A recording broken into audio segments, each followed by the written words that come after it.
welcome back to another episode of Life Changers, and this is Mike. Today I want to talk about accountability because it's easy to not take accountability for anything.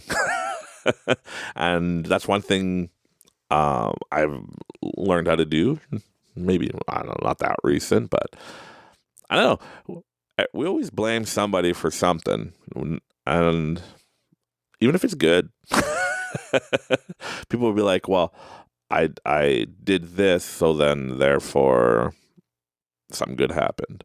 But you got to understand that you did the work, you reap the rewards of the benefit, right?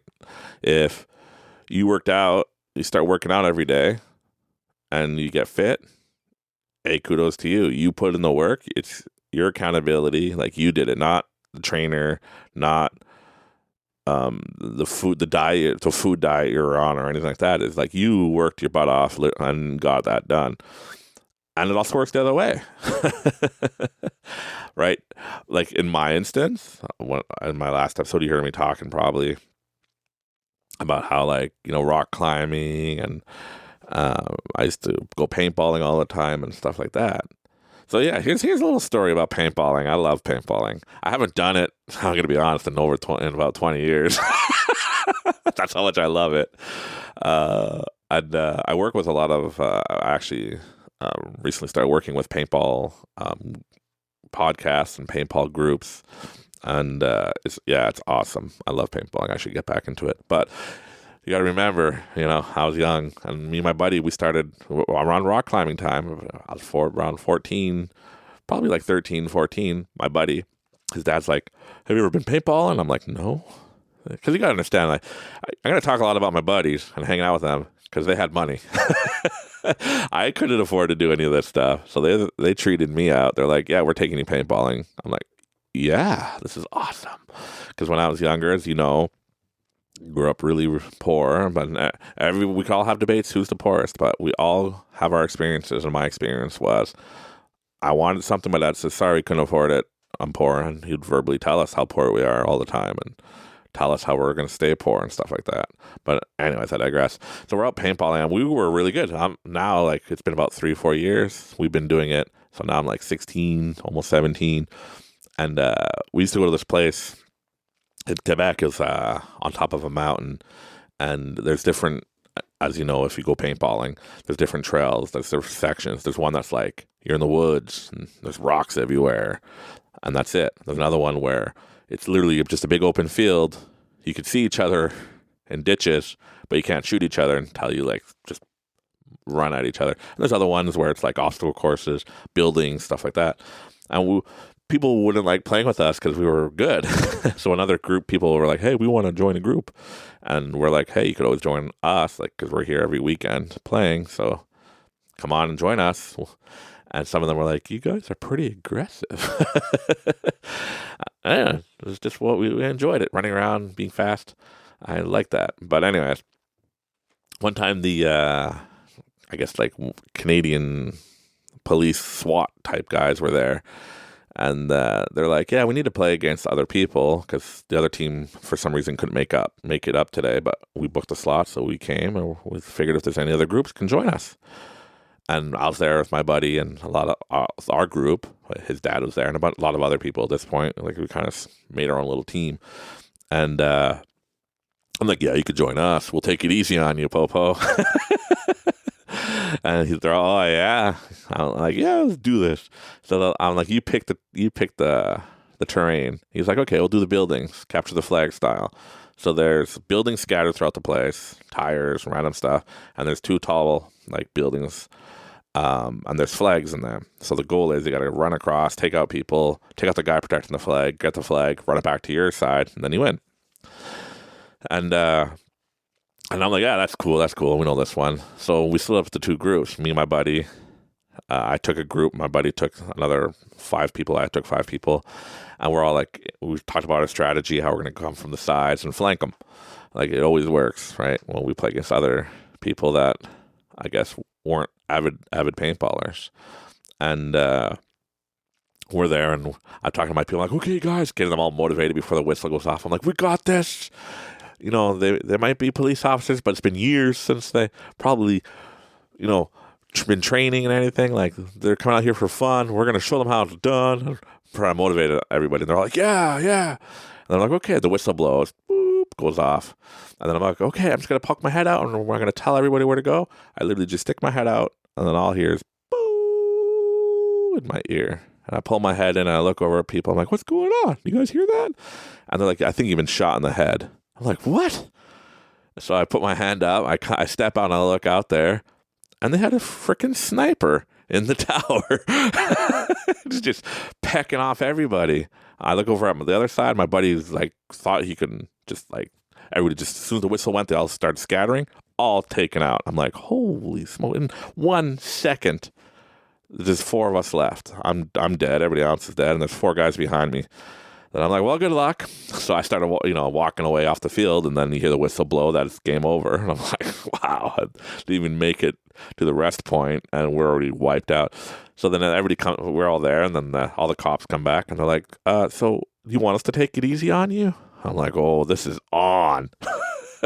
This is on. I was like, yeah, we're just, I'm not taking accountability at this point. I'm like, oh, yeah, we're just warming up. We're just like trying to see your strategy, blah, blah, blah, right? Anyways, and so then they're like, let's do it again. I'm like, yeah, same track. And then I looked at everybody. I'm like, guys, we're just going to rush them. I'm just going to run and not stop running, and I'm going to zigzag it until I shoot everybody. And, that's what we ended up doing. Everybody's just running, scattering everywhere. It was crazy. And a few of us made it to the tower where the sniper was at. And then my buddy starts climbing up to shoot him.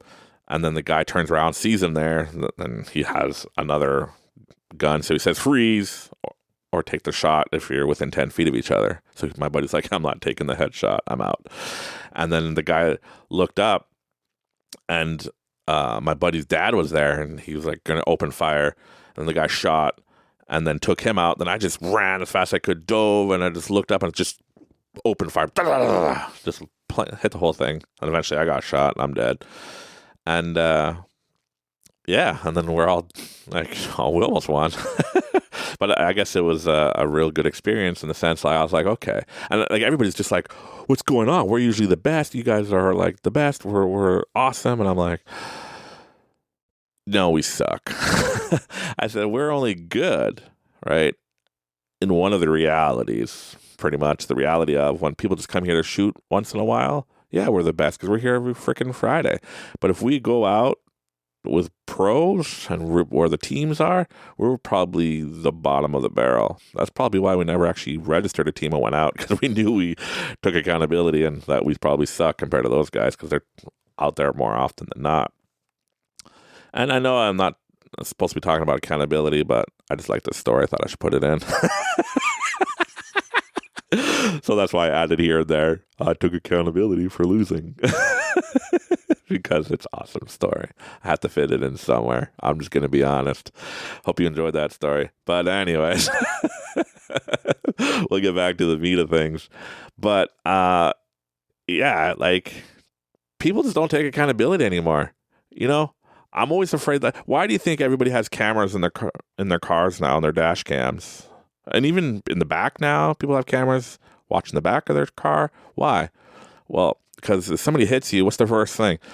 One time, here's story time. This is actually relevant, okay? But I'm in Quebec City working, and I'm staying at a hotel, and I'm coming from the underground parking, coming up. And there's stop signs, 4-way stop in Quebec. If anybody's been to Quebec before, there's stop signs everywhere. And they're always 4-way stop signs. Sometimes you'd be in the middle of nowhere and like, why is there so many stop signs? I think it's just to keep us going, stop and pushing the gas. And I don't know, maybe they make more tax dollars on the gas we spend at all these stupid stop signs. Anyways, because when I moved to Ontario, I don't know, one time I found myself slowing down and getting ready to stop in the middle of nowhere. And my wife's like, why you stop? And I'm like, isn't there a stop sign? She's like, dude, we're in Ontario. I'm like, oh yeah, there's no stop signs everywhere like in Quebec. Anyways, I digress. So I'm coming out, the stop sign for everybody. And then I pull out because no one was at the stop signs. And I'm the only one there. So I get up. And then I get hit on the side. Poof. This guy hits me with his pickup truck on the side of my car. I'm like, oh. And he worked there. And what's the first thing that happens though when somebody hits you? You're like, oh crap! It's gonna be, me versus him or her, and like it's just gonna be an argument here, and we're gonna have to fight it out. And I'm just freaking out, like they're probably gonna lie, saying it's my fault, and then because it's always that argument, right? And this was, I guess, before cameras were popular in cars. But yeah, a good thing the guy was honest. He worked there. And he's like, yeah, I hit you. I didn't stop. I didn't think no one was coming out. And it was all settled and whatnot. But I'm awesome. I'm grateful that individual took responsibility.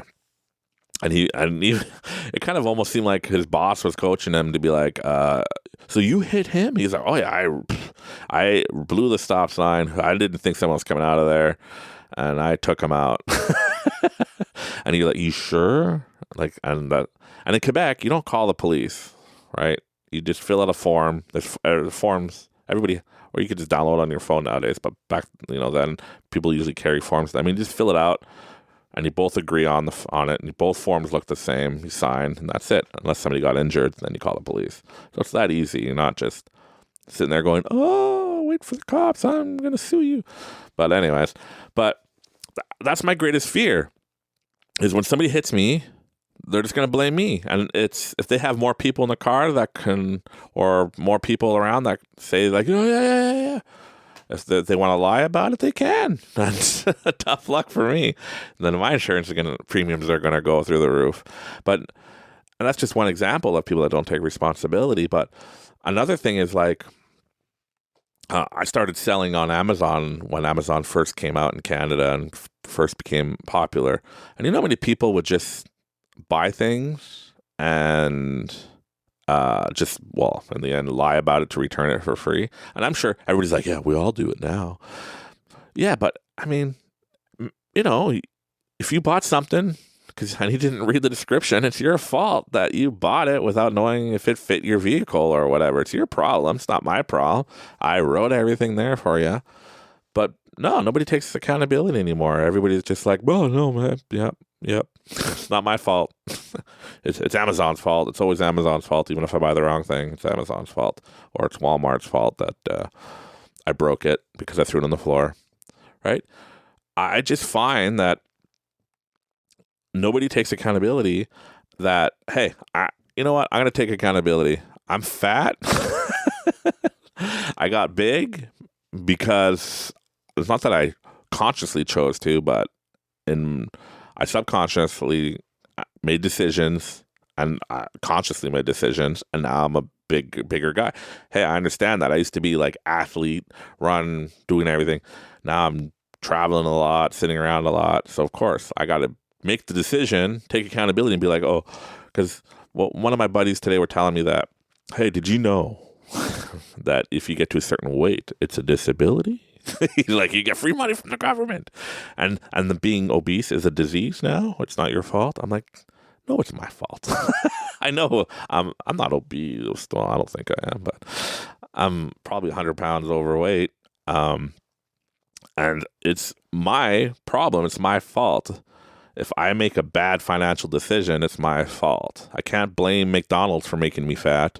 I can't blame the stock market crashing that I'm losing money. No, it's my decision, my choice. Like, if everybody just took responsibility and understand that there's responsibility to be had, then you'd be able to move on to the next aspect of life and creating your world and your personal reality. And that's what we're going to talk about in the next episode. So thank you very much for putting up with my long-winded story that had no point to this, but it's a good story nonetheless. And once again, this is Mike, and this is Life Changers. And remember, you're a work in progress. It takes one day at a time.